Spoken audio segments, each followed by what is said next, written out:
So yes, there's a test called anti-Mullerian hormone, also known as Mullerian inhibitory substance or Mullerian inhibitory hormone. Okay. And what it is it's secreted, so it's put into your blood system. It comes from the potential eggs in your ovaries, the dormant eggs. So we are also, all the women, not the men. Men have testicles, no eggs in them.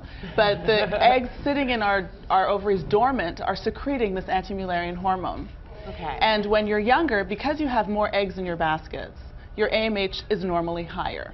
When you're older or nearing menopause, your AMH is really low. And then after menopause, your AMH is not determinable in your blood. Okay. So they test it to see how much of that hormone you have. So there's been a little extra hype to it such that people are extrapolating from, well, my number is pretty good, so my eggs must be fine. Oh. That's wrong. Okay. Because quantity doesn't equal quality of eggs.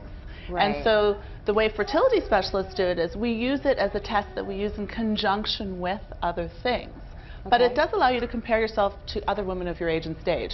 So we're kind of same age-ish. Mm-hmm. So our AMHs should be between a certain range.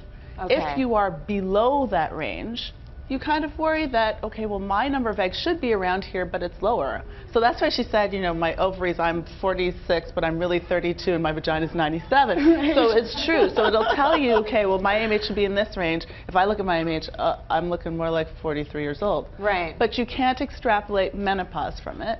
And it can't tell you, well, you're good to go, you can wait if your AMH is okay. Other things need to be looked at to determine quality of eggs. I want to know what those other things are then, okay. Because as we know, there are so many women that are waiting until a little bit later on to have kids. Yeah. And then, you know, there's sort of this myth that we can because, you know, Mariah Carey's pushing out twins and I don't know, she had help. People don't know, I know, right? They don't talk about it, but yeah. every single person in Hollywood is like 40-something and pushing out babies like it's because the easiest thing in the world. Me, though, right? Because of people like you who are helping them. Who are helping them, we're assisting. And sometimes they have people like me using other people who help them. So sometimes it's donor eggs, and they don't know that. So eggs have a kind of a use them or lose them policy. And they were right. There was a study that came out in Edinburgh that talked about the quantity of eggs that you have at 30. And so by the time you've reached 30, you've depleted your ovarian reserve of 90% of its eggs. That's true. But it's 90% of a total of somewhere between 1 million and 400,000. So if at age 30 you have about 40,000 eggs left, that's not so bad. Yeah. And generally around that age, the quality of them is still pretty good. Okay. But when you reach 40-ish, yes, you have only 3% of your eggs left, which is not so good. But also what's not so good is the quality of them at that stage. So tests that we use to determine the quality of them are a day 3 FSH. So much as the AMH that we talked about before can be done at any point in the cycle because the overall quantity of eggs doesn't change over the cycle. Your day 3 FSH, follicle stimulating hormone, should be really low at the beginning of your cycle. So your brain should only have to secrete a little bit of this hormone to kickstart the process of choosing an egg that may be destined for fertilization. But if your brain has to spit out a lot of that hormone, so if your FSH is high, that's an indication that your ovaries are not responding the way they should. Okay. So imagine turning the engine of your car. You turn it, spark goes, your engine turns over. If you're turning the key in the engine and you get the roar, your engine's having trouble. So that's how we kind of imagine how you can figure out quality. There are other ways. You can look at the ovarian volume. We've talked about this before. Your ovaries start out like plums. And eventually end up like prunes. Not quite raisins, it's not that dismal. So they decrease in volume over your reproductive lifespan. Right. So those are things that we look at. The FSH, your ovarian volume, and then something called an antral follicle count. So eggs go through different stages in their development, and part of the early developing ones that have the potential of growing to the final point in your cycle where it gets ovulated, those are antral follicles. We can count those at the beginning of a cycle with an ultrasound. So we put those together as kind of a composite picture of your egg quality, and therefore we then look at how easily it should be for you to get pregnant or not.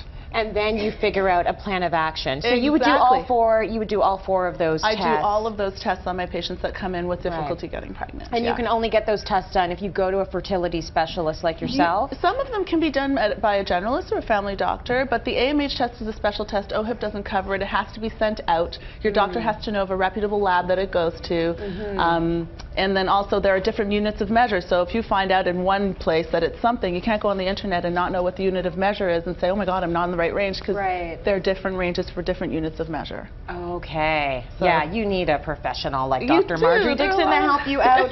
Okay, so is there anything that you can do outside of what we've been talking about with the biology to increase your chances of fertility? Yes, you can. So you're kind of doomed to your genetics and whatever your predetermined eggs are for whatever stage of your life. And it's important to talk to your mother and your sisters because those are good gauges of kind of how you will behave reproductive-wise. Okay. But other things you can do, and this is where Bryce, my TV husband, will tell you that you have to really work at being healthful.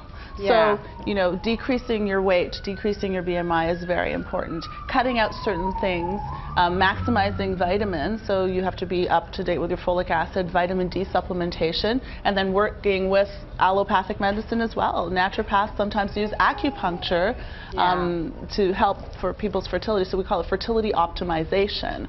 So, you know, much as we talk about healthfulness, it's important, but we haven't changed the evolution of the ovary, and that's a drive home point. So they were, you know, worried about their ovaries. They were right. We need to start worrying about our ovaries when we're like 28, 29, 30. Because you're supposed to have your kids when you're a teenager. Like apparently. when you're 19, can you imagine? I would have dropped my baby. I was crazy. I know, right? But so much as we have evolved and we have careers and education and we don't meet our partners till later in our lives, that it all makes sense. But you know, it takes millions of years for evolution to happen. Our ovaries know. We're supposed to be grandmas now. Oh, Marjorie, bite your tongue.